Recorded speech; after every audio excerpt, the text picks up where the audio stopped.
करायचं स्मरण. जय जय रघुवीर समर्थ. श्री समर्थ कृपेने एक सुंदर असा बोध, एक सुंदर असं श्रवण आपल्याला प्राप्त झालेलं आहे. या श्रवणाच्या माध्यमातून उत्तमाचं सामर्थ्यसुद्धा समर्थांनी प्राप्त करून दिलेलं आहे. बघा प्रत्यक्षपणे भाग कसा दिलेला आहे, नक्कीच श्रवण करूया. समर्थ म्हणाले, या विश्वामध्ये, या जगामध्ये अशी कोणतीही व्यक्ती आपल्याला सापडणार नाही, कारण प्रत्येक व्यक्ती आपल्याला चांगलंच म्हणेल अशातला भाग नाही आहे. तरी आपण प्रत्येक व्यक्तींवर अवलंबून असतो. ज्याला सगळेजण चांगलं म्हणतात अशी व्यक्ती कोणीही सापडणार नाही आहे. आपण आयुष्यात पाहिलं, जीवनात आपण पाहिलं, आपलं बालपण कसं होतं. बालपणीचाच काळ फक्त सुखाचा होता, कारण अहंकारापासून तो लांब होता. आपल्याजवळ कितीही खेळणी असली बघा, तरीसुद्धा आपण एकमेकांना द्यायचो, बरोबर की नाही. त्यांच्याजवळची खेळणी असायची ती सुद्धा आपल्याला द्यायची. आपण रडायचो ते द्यायचे. कधी अहंकार नव्हता. परंतु आपण ज्या वेळेला तरुणपणात आता पाहायला आलो, काळ बदलला, वेळ बदलली. आता आपल्या हातातली वस्तू सुटत नाहीये. एखाद्याजवळ जर मागायला गेलो तर त्यांच्याजवळची वस्तू ते सुद्धा द्यायला तयार होत नाहीये. आता आपण काय म्हणतो, ज्याप्रमाणे आपल्यामधला अहंकार बोलत असतो, आपल्यामधला अहंकार दूर ठेवायला हवा. बालपणीचा काळ खूप चांगला होता. आपल्याजवळ कमी पैसे असले तरी बघा, आपण एकमेकांना एक कॅडबरी जरी आपण घेत असू तरी आपण अर्धी अर्धी देत होतो. चॉकलेट जरी असले तरी एकाचे 3 तुकडे करून एकमेकांना देत होतो. विचार करा, आपण सुद्धा केले असेल, नमस्कार आहे तुम्हाला. परंतु नेहमी स्वतः सोबत पैज लावा. आपण दुसऱ्यांसोबत पैज लावत असतो, परंतु जिंकलात तर आत्मविश्वास जिंकेल आणि हरलात तर अहंकार हरेल. आपण एखाद्यासोबत पैज लावत, बरोबर की नाही, पैज लावतो की नाही, मीच जिंकणार, हा आपला अहंकार असतो. परंतु ज्या वेळेला आपण एखादं कार्यामध्ये उभं राहिलो आणि त्यामध्ये जर आपण जिंकलो तर आपला आत्मविश्वास जिंकेल, आणि जर आपण हरलो तर आपला अहंकार हरेल. आपण अहंकारामध्ये बोलत राहतो, मी तुला हरवल्याशिवाय राहणार नाही. परंतु आपला आत्मविश्वास केव्हा जागा होतो, जेव्हा समोरची व्यक्ती आपल्याला डिवचून बोलत असते किंवा आपण त्या गोष्टीवर एकदम ठाम असतो. मग मृत्यूला सांगावं, ये कुठल्याही रूपाने, पण जगण्यासारखं काहीतरी जोपर्यंत माझ्याकडे आहे तोपर्यंत तुला या दाराबाहेर थांबावं लागतं. आता मृत्यूला सांगणारे आपण कोण, तरी समर्थांनी भाग दिला. काळाची बा उडी पडेल बा जेव्हा, तेव्हा सोडविना माय बाप. म्हणजे प्रत्यक्षात जरी कळीकाल जरी आपल्यासोबत आला तरीसुद्धा त्याला तिथल्या तिथं थांबवता आलं पाहिजे. कारण जोपर्यंत आपली शिल्लक आहे तोपर्यंत आपल्याला कोणीही हात लावू शकत नाही. कारण मी देवाचा आणि देव माझा, हा विश्वास असणं खूप गरजेचं आहे. समर्थांनी उत्तमाची ओवी प्राप्त करून दिली. ज्याचे हृदय श्री सद्गुरु स्मरण, त्यासी कैचे भय दारुण. काळ मृत्यून बाध जन, अपमृत्यू काय करी. म्हणून भूतकाळ आपल्याला आठवणींचा आनंद देत असतो. आपण आपल्या भूतकाळामध्ये पूर्णपणे बघा आठवणीत जगत असतो. आपण कसे होतो, काय करत होतो, हे दिवस आठवतात आपल्याला. आपलं अजून भविष्य माहीत नाही आहे, आपल्याला अजून पुढचे दिवस आठवत नाही. मग बरोबर की नाही? आपण अजून पुढचे दिवस पाहिले का? नाही आहे. मागचे दिवस संपूर्णपणे आठवतो आणि त्याचप्रमाणे आपण जीवन जगत असतो. परंतु वर्तमान काळात हल्लीच्या दिवसामध्ये आपण वर्तमान काळच विसरून गेलो, कारण आपल्याला अजून भविष्यकाळ पाहायचा आहे. भविष्यकाळ म्हणजे काय? आपण आता जी स्वप्न पाहतोय, स्वप्न फक्त पाहत असतो, परंतु स्वप्नांना सत्यात उतरवावं लागेल. यासाठी लोक आपल्याला चांगलं बोलतील का? लोक फक्त हसायला असतात, कोणी आपल्यासोबत येणार नाही आणि कोणीही व्यक्ती आपल्याला शोधून सापडणार नाही की ती बघा प्रत्यक्षपणे आपल्यासोबत आहे. आयुष्याचा आनंद फक्त वर्तमान काळच देऊ शकतो. आपण लहानपणी होतो, लहानपणी कसेही खेळायचो, कुठेही जायचो, कधी आपल्याला कोणी रागावलं नाही. आणि जरी रागावलं तरी आपण मनावर घेत नव्हतो, कारण का? बालपण होतं. ते दिवस गेले, परंतु आठवणी मात्र कायम राहिल्या. आता बघा फुलं असतात, आता गुलाबाला काटे असतात की नाही? नक्कीच.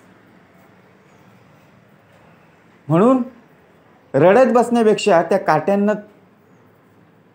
आपण घाबरायचं का? नाहीये. तो गुलाबाचं फूल आहे, फूल तो आपल्याला घेता आला पाहिजे. जर आपण तिथपर्यंत प्रयत्नच केला नाहीये तर तो फूल कोमेजून जाईल. शेवटी काय? प्रत्येकाची बघा ज्याप्रमाणे शिल्लक असते. आता फुलं पाहायला मिळतात, फुलं कुठे असतात? झाडावर असतात. बरोबर आहे. आता प्रत्येकाचं आयुष्य, प्रत्येकाची शिल्लक कुठे असते? कुठला फूल कुठे जातं? फुलांची शिल्लक बघा. काही फूल मंदिरात पाहायला मिळतात, काही जेव्हा कोणाचा विवाह असेल तिथे फुलं पाहायला मिळतात, काही फुलं स्मशानभूमीत पाहायला मिळतात, काही फुलं पूजेप्रसंगी पाहायला मिळतात. अशा अनेक प्रकारची काही फुलं पायदळीत उडवली गेली जातात. प्रत्येकाची शिल्लक आहे. आपण ठरवायचं आहे आपण कुठे असणं आता गरजेचं आहे. बरोबर की नाही? ज्याप्रमाणे समर्थाने उत्तम असा भाग दिलाय, दानपेटी मंदिरापेक्षा दवाखान्यासमोर असायला पाहिजे. कारण आता पैशांची खरी गरज देवाला नाही आहे. बरोबर की नाही? कारण देणाऱ्याचे हात हजार आहेत. आपण पैशांची पेटी कुठे ठेवतो? दानपेटी मंदिरासमोर ठेवतो. मंदिरात ठेवतो की नाही? देवासमोर ठेवतो. पण खरं जर पाहायला गेलो, ज्याला खरी गरज आहे त्या व्यक्तीला जर मदत केली तर त्या व्यक्तीच्या तोंडून सुद्धा काय उद्गार येईल की हा देवासारखा माणूस आपल्याला धावून आलेला आहे. मग शेवटी साक्षात कोण आलेला आहे? देवच आलेला आहे ना. म्हणजे विचार करा, समर्थ म्हणाले कुणाच्या अंतरी लागेल धक्का, ऐसी वर्तणूक करू नका आणि कुणालाही बोलू नका. आपल्याला हा भाग जो दिलेला आहे तो समजण्यासाठी दिलेला आहे. आपण कोणाला मदत करावी. अरे देतो तो देव ना, देणाऱ्याचे हात हजार आहेत, अनेक मार्गांनी तो देत असतो. परंतु आपली आता घेण्याची तयारी असली पाहिजे. तिथे मोह नसावा. कारण ध्येयासाठी पुढे जात असताना अर्ध्या रस्त्यातून कधीच माघारी येऊ नका. माघारी परत येताना देखील अर्धा रस्ता परत पार करावायचा असतो. जरी आपण 1 किलोमीटर प्रवास करायचा आहे आणि अर्ध्या रस्त्यावरूनच परत माघारी फिरायला भाग पाडलं तर परत आपल्याला अर्धा किलोमीटर आपल्याला चालायचं आहे. मग त्यापेक्षा अर्धा किलोमीटर पुढे राहा, नक्कीच यश आहे. 1 किलोमीटरवर आपल्याला यश गाठायचं की नाही? नक्कीच. मग अर्ध्या किलोमीटरवर जर आपल्याला दम लागला किंवा तहान लागली आणि जर तिथेच थांबलो आणि परत आपण माघारी आलो तर जिंकू का? नाही. त्यापेक्षा तिथून परत अर्धा किलोमीटर पुढे जा आणि तिथे जाऊन पाणी पी. नक्कीच यश आपल्या सोबत राहील. आपल्यामध्ये विश्वास असला पाहिजे. पुढचा राहिलेला अर्धा रस्ता सुद्धा नक्कीच पार होईल. ज्याप्रमाणे परिश्रमाचे सर्वोच्च मोल त्यातून मिळणारी कमाई नव्हे तर त्यातून उभारणारी व्यक्तिमत्व. आता आपण परिश्रम करत असतो, कष्ट करत असतो, मेहनत करत असतो. मग मेहनत करून, परिश्रम करून किंवा एखादं कार्य करून मिळालेला फक्त पैसा म्हणजेच कमाई का? नाही. तर त्या पैशाबरोबर मिळालेली कीर्ती, मिळालेलं नाव हे कमवता आलं पाहिजे. पैसा आज आहे तर उद्या नाही, परंतु मिळालेलं एकदा नाव आहे ना ते टिकवता आलं पाहिजे. त्या परिश्रमाबरोबर आपला संवादसुद्धा उत्तमाचा राहिला पाहिजे. आयुष्यात मित्रांची इज्जत घालून स्वतःची इज्जत कधीच वाढवू नका. कसा असतं भाग बघा. आयुष्यात जीवनात आपल्यासोबत मित्र असतात, मित्रपरिवार असतो, त्यांची सुद्धा संगत आपल्याला प्राप्त होते. परंतु त्यांनी सुद्धा आपल्याला मदत केलेली आहे. परंतु चार चौघांत जर आपण त्यांची इज्जत जर काढत असू आणि प्रत्यक्षात स्वतःची इज्जत जर वाढवण्याचा प्रयत्न असाल तर शेवटी आपलं नाव उंचावर नाही जाणार. बरोबर आहे की नाही? एखाद्याला डिवचून, एखाद्याला बघा जास्त प्रमाणात बोलून जर आपण आपला अभिमान, आपला स्वार्थीपणा जर आणत असू, आपण आपला मीपणा आणत असू तर आयुष्यात आपण कधीच पुढे जाणार नाही. हा सुद्धा समर्थांनी भाग आहे. कारण अभिमान उठे मत्सर, अभिमान नसावा. ज्याप्रमाणे संगत आहे त्याप्रमाणे चांगली संगत उत्तमाची आपल्याला टिकवता आली पाहिजे. ध्येय दूर आहे म्हणून रस्ता सोडू नका. स्वप्न मनात धरलेलं कधीच मोडू नका. आणि ज्याप्रमाणे कठीण प्रसंग येईल तिथे हार मानू नका. आता ध्येय दूर आहे म्हणून सोडून द्यायचं का? नाही आहे. कठीण प्रसंग आला म्हणून आपण शांत बसायचं का? नाही आहे. कारण आयुष्याची गणितं खरं तर बोटांवर सोडवण्यास इतकी सोपी आहेत, पण आकडे बघा प्रत्यक्षपणे त्या आकड्यांमध्ये सुख आणि दुःख लपलेले आहेत. म्हणजे काय? हाताची बोटं फक्त 5 आहेत. कोणी गणित दिलं की लगेच आपण आकडेमोड करू शकतो, परंतु तेच आकडे बघा प्रत्यक्षपणे अंक आपल्या जीवनामध्ये सुखदुःख घेऊन येत असतात. त्याचा सुद्धा समर्थाने भाग दिलेला आहे. हाताची 5 बोटं समान नाही आहेत. याचा अर्थ म्हणजे काय? हाताची 5 बोटं समान आहेत का? नाही आहेत.